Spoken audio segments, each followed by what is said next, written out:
Wind Waker is one of those games that is seemingly timeless. Even today, you can find speedruns or discussions of this game still making the YouTube trending page, which is pretty insane. I guess it just goes to show how much of an impact Wind Waker made on the gaming world. So I replayed Wind Waker this past year and have a lot to say about it. Can it still be considered one of the best games of all time? And more importantly, does it hold up to new players wanting to take a stab at it today? Let's hop on the King of the Red Lions and set a course as I review The Legend of Zelda: Wind Waker.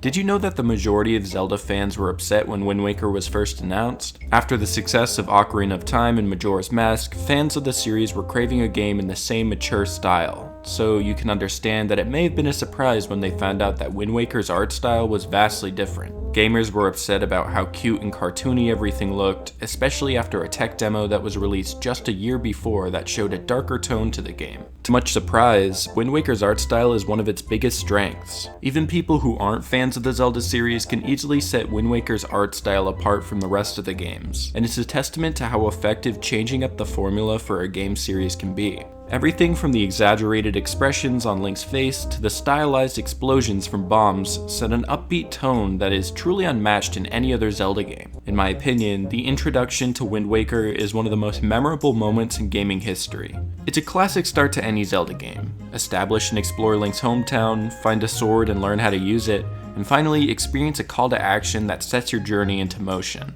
This time, it feels more personal than ever before. Unlike the majority of Zelda titles in this series, you're actually introduced to Link's family. His little sister Aryll is kind of annoying, but she looks up to him, and their grandma is a cute old woman who's afraid to see her grandson grow up.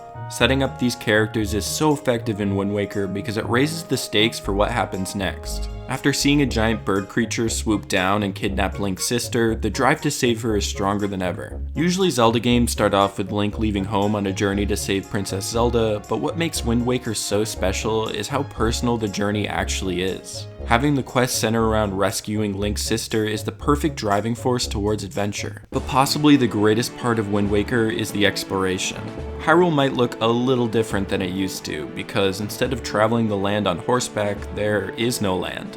The entire world has been flooded and turned into a vast ocean to explore, which is a great change of pace for the series. Sailing the seas is very fluid and exciting because you never know what you might come across. Maybe you will find a small outpost of enemies filled with treasure to loot, or maybe a tornado will swoop you up and throw you across the map. No matter where you sail, there is always something new to discover on the horizon.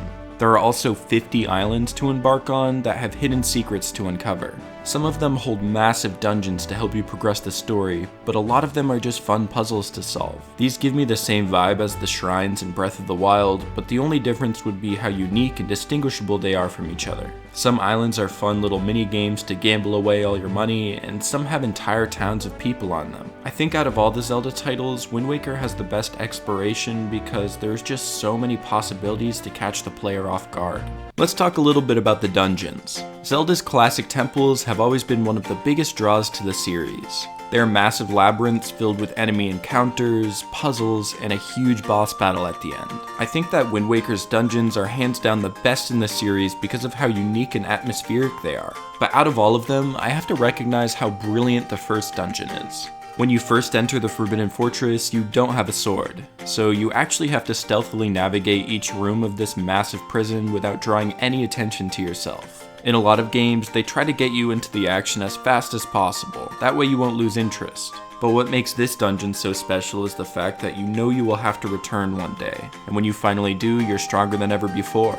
Returning to the Forbidden Fortress really shows how much you have grown, and taking on waves of enemies by yourself just makes you feel like a badass. The other temples are just as unique and exciting to explore, like Dragon Roost's fiery caves and the Forest Haven's densely wooden landscapes. But yeah, the Forbidden Fortress is definitely the best of the bunch. Oh my gosh, and how could I not mention the items in this game? There are some great tools in Link's roster this time around, whether it be a grapple hook to swing across bottomless ravines, or a gigantic hammer to smash the head of that stupid giant bird thing. There are tons of returning items from past Zelda titles, but the cartoonish nature of each tool really makes them shine in this game. There's even a pair item you can get to control birds. Each item is so creative and actually seems to have a use outside of their dungeons, unlike most Zelda games. And then there's the music. I love the Wind Waker soundtrack so much, it just fills me with motivation and the drive to explore. The song that plays while you travel the seas is filled with life and never grows dull. The battle themes are intense yet cartoony and filled with charm, but oh my god is the Dragon Roost theme good. I played this song constantly and it always takes me back to the first time I experienced this game. The references to themes in the past are much more subtle in this one, but it leaves room for so much creativity in the sound design. So yeah, even if you don't really care for this game, check out the music, it's actually really good.